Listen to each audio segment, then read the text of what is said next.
uncle to take it. The Averys updated and expanded the farmhouse, sold it, and now it's a successful B&B. Lucky for us, your uncle and I were able to bid on this house as soon as it came on the market. The opportunity to buy a house on the green is as rare as hen's teeth. Getting back to Cal and Estelle, did they do something awful? Something Dylan's afraid or ashamed to tell me? It was Aunt Harriet's turn to exhale a loud gush of air. Not that I know of, but I'm afraid they weren't the most congenial people. Oh, they were sociable enough, throwing large parties once or twice a year and inviting everyone to their big house. Bosco and I went to a few of their shindigs. Cal was cordial enough when you took care of bank business. He played the role of bank vice president just right, asking about your health, the health of your spouse. Until you asked for a loan. Then he was tough as nails. Aunt Harriet chuckled. And how Estelle loved to play her role of wealthy lady about town. She and Cal owned buildings here and in New Haven. They had other businesses, too. They thrived on buying and selling properties, making investments. As for Dylan, I'm not aware of anything either of them ever did to harm him intentionally. But they didn't spend much time with him either. The poor child was pretty much left to himself while his parents worked and socialized.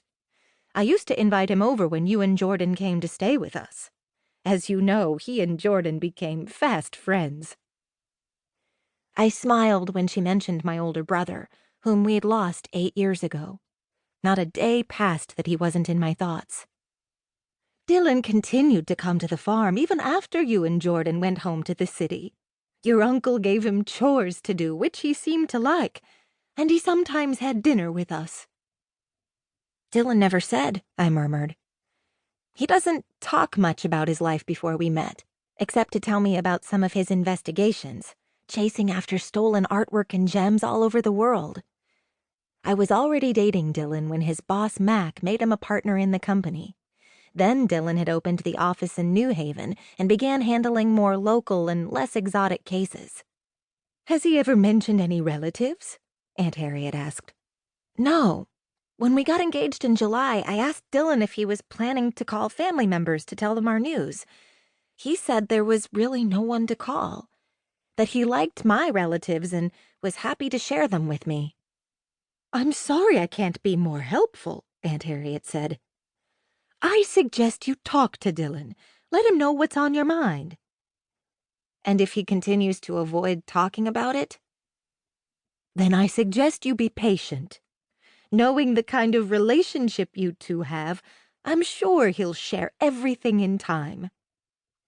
I stood and hugged her. Though she hadn't told me much more than I already knew, Aunt Harriet had succeeded in making me feel better.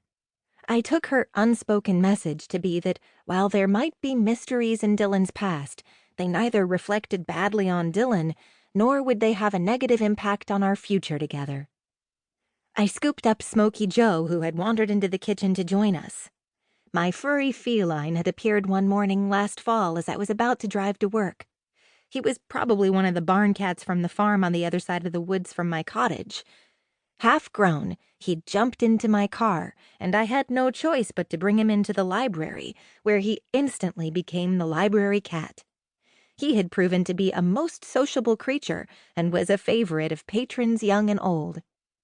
Smoky Joe started purring and reached up to lick my nose. Time to put you in your carrier, boy, and drive us home.